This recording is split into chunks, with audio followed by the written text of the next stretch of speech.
जुदा हो के दिल बर से जियल नहीं जाई, जहर वाली सुइया लग वादे रे माई, जहर वाली सुइया लग वादे रे माई।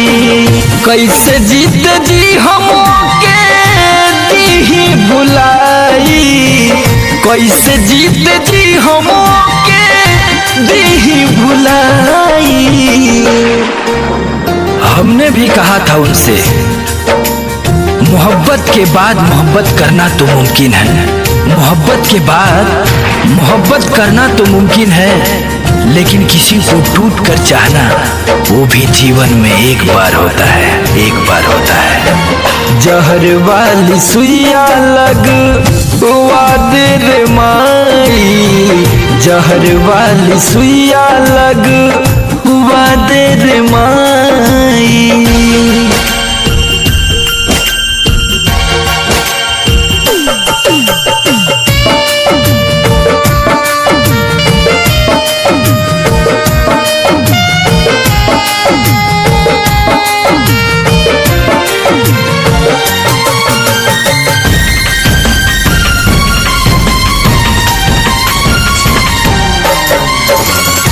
कौन कसूर बोला दिलवा के राहे, हो गईलू हमारा से दूर। नमवा रटत रटत ओठवा झुराइल, प्यार में बानी मजबूर। जानती हो जानू, किस्मत और दिल की आपस में कभी नहीं बनती, क्योंकि जो दिल में होता है वो कभी किस्मत में नहीं होता, यही सच्चाई है। हो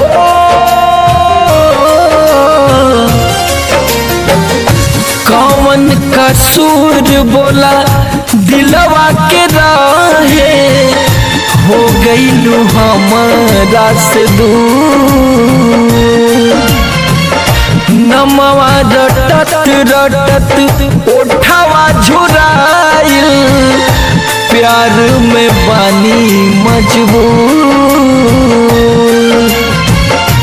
ऐसन बारोग कहीं मिल ना दवाई, ऐसन बारोग कहीं मिल ना दवाई, जहर वाली सुइया लग वादे रे माई, जहर वाली सुइया लग वादे रे माई।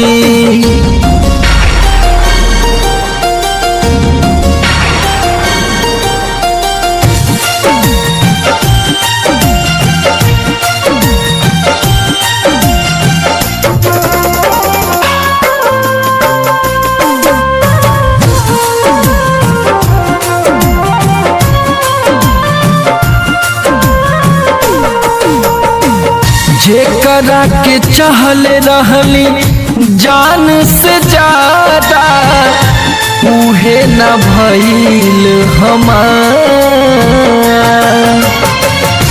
और बिंदनी साध सौरभ कहला तू साची, पूरा न होला कबो प्यार। रोकने की कोशिश तो बहुत की पलकों ने, रोकने की कोशिश तो बहुत की पलकों ने, मगर इश्क में पागल थे, आंसू खुदकुशी करते चले गए, खुदकुशी करते चले गए। हाँ जेकरा के चाहले रहली जान से ज्यादा, उहे न भइल हमार। और बिंदनी साध सौरभ कहला तू साची, पूरा न होला कबो प्यार। उनके भी समर के याद हर पल सताई, उनके भी समर के याद हर पल सताई, जहर वाली सुइया लग दे रे माई, जहर वाली सुइया लग दे रे माई।